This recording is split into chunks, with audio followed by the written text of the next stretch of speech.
Hi, welcome to the channel. Today I am making hot and spicy quiches out of my Great British Baking Show Love to Bake cookbook, but I'm not really making them hot and spicy. I do not like hot and spicy things. No, I'm just not a spice person. So these are going to be mild quiches. I cut out a lot of the really spicy things, but that's just what I like. So here we go. I first have to make a crust for the quiches. So what I'm going to do is I have 250 grams of my plain flour in my food processor. To that, I'm going to add 1/2 teaspoon of salt, 125 grams of butter, and 25 grams of finely grated Parmesan. And I'm going to blitz this until it is a fine crumb, I think. Yeah, to fine crumbs. It's decently a fine crumb, you stuff on the edges, just, sticks to the edges. But anyway, I got to add some water to this. So it says 2 to 3 tablespoons of cold water and blitz for a few more seconds. So I'm just going to put a couple of scoops in here. So that's one. There we go. It's about 2 tablespoons.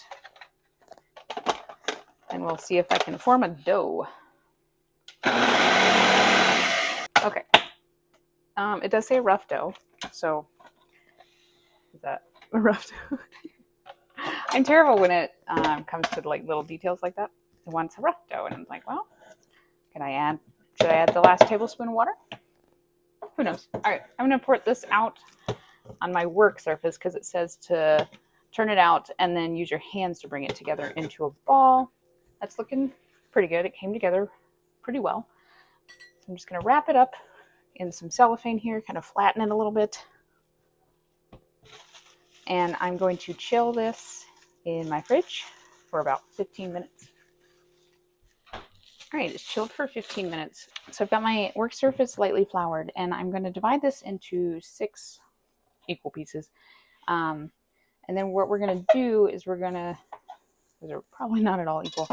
We're going to try to roll this into 16 centimeter circles, which is a large circle.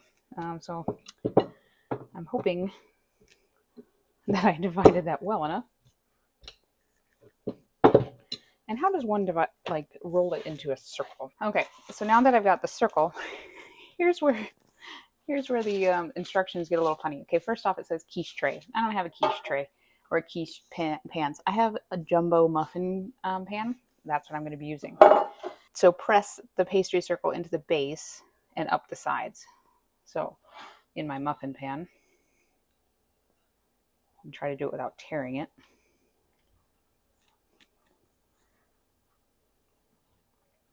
So my quiches are going to be deeper than they probably should be. But okay, I wasn't going to go buy quiche pans, mini ones like this. And the dimensions are about the same. It says 10 centimeters this way by 3 centimeters deep, which is really close. This is a little deeper and not quite 10 centimeters, but it's really close. So I'm calling that good. Now that I've got those filled in there, I need to trim them because they look pretty hideous. Some of them rolled out better than others. But yeah, I'm just going to trim these up a little bit so that they're even. Again, it's going to be a little deeper than they should be, but I don't really care. So those are trimmed up about as well as I can do them. Now what I need to do, I had to read these instructions thoroughly to understand what this means, but I think I have it. So it says to line each pastry case with a scrunched up circle of baking paper and fill with baking beans. Okay. This is not a circle, but I don't really care because I got to pull it out later and I don't know how a circle would sit in there. So I don't know if it matters if it's scrunched out, but we're going to be blind baking is basically what this is amounting to. And so I'm just going to put these in here so that I can fill them. I'm not going to use beans either because I don't have baking beans. I've literally never blind baked a thing in my life. So I did some Googling and I heard that rice works just the same. It also said that you could use dried beans. You have kidney beans or pinto beans or something. feel free to do that. But this is what I'm going to do. They are all ready to blind bake. We're going to put these in my preheated oven at 420 degrees Celsius, which is about 430 degrees Fahrenheit. And we're going to blind bake them for 15 minutes. So while the pastry cases are baking, we're going to make the filling for them. So I have 2 eggs in my mixer, and I'm going to add 200 milliliters of double cream, heavy whipping cream in the States, and beat together. Okay, and then it says to stir in half the grated cheese mixture. So I have 50 grams of mozzarella and cheddar cheese.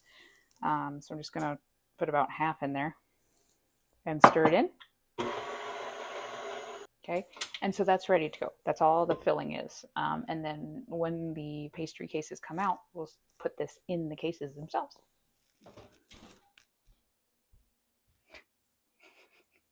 Those are looking good. They're getting brown a little bit. I have no idea. I've never blind baked before. So I'm hoping they're baked enough.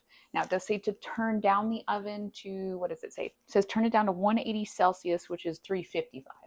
So, and then it also says that I need to remove the paper and the beans, or the rice. Yeah, okay. And I know you can reuse the rice. So the website told me. So I'm just going to put it in a jar because I'm sure it's hot. Those are looking really good. I miss some rice, but yeah, then just have some rice in it. Okay, here's where the hot and spicy has a huge asterisk on this recipe. The next ingredient calls for is nduja paste. Nduja paste. Calls for nduja paste. I can't find that here, or at least I didn't really look all that hard. I'm sure you could find it at the Asian market or something. But one of the websites I looked at described it as fiercely hot. That is not me. So I found another website that was just kind of like, well, use these things to kind of make one. So I have just created a nduja-like paste. I'm not even going to say that it is that paste. But I tasted it. It's good. If you're interested in what I did to make it, go check out my short called nduja paste. But I'm supposed to put 1 teaspoon. It's probably a little bit more than a teaspoon, but that's okay because I have a lot of this stuff and it's not spicy. You're supposed to be able to spread this. I'm just going to kind of pat it down because I don't really know how you spread it inside a quiche. So there's that. And then what I need to do is divide my egg mixture on all 6 of my quiches. So I'm just going to make sure that the cheese is not sunk to the bottom, and then try to divide this.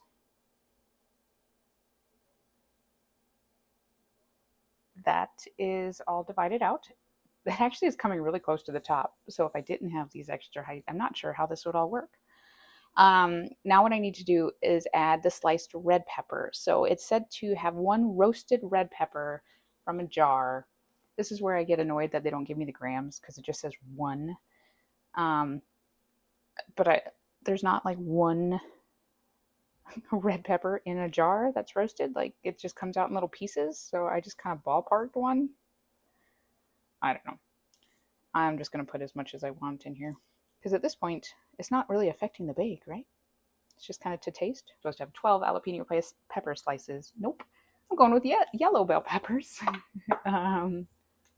Spicy is just not my thing.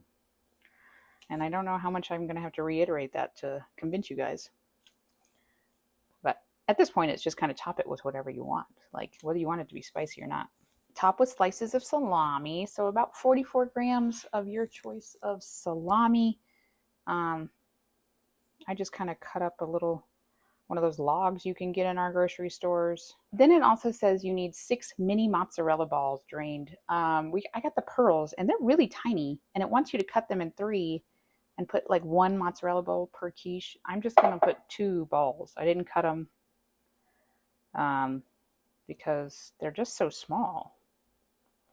I don't know if our pearls of mozzarella are the same as your mini mozzarella balls, but it just didn't seem like very much mozzarella. Sprinkle with the remaining grated cheese. So we're back to that other half of the mozzarella cheddar that we had earlier. I am going to bake these for a further 15 minutes in my lowered temperature oven. I mean, I don't know that it's all the way back down, but it should be fine. Until just set. Okay, they appear to have just set. They were definitely in there for closer to 25 minutes, maybe more, 30. But they were soupy at 15 minutes. But they look good now. I do need to let them cool all the way to room temperature before I try one. Okay, they're all cool. They're ready to go. They were a little tricky to get out of the muffin tins, so just be patient. But as long as you like run something around the outside edge, they do come out. They all have nice solid bottoms. Nothing really, a little bit of stuck to the pan, but not too much.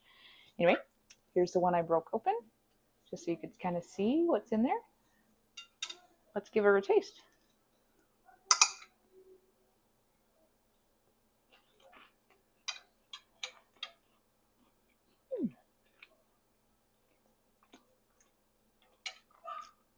I like that.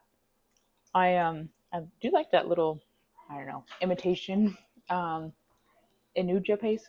I can't ever say it right. Um, I like the roasted red peppers. It's really good. I don't like spice again, so my hot and spicy quiches turned out perfect because that is good. The pastry is crumbly and crunchy, and so I think that's a good little quiche. But it wasn't too bad to make. Like, took a little while to put it together, but you can throw whatever you want in it. So that's nice. That was my latest bake in the Great British Baking Show Love to Bake Cookbook. If you liked this, please give it a thumbs up and subscribe so you can see when my next bake is. And as always, I will see you next bake. See you next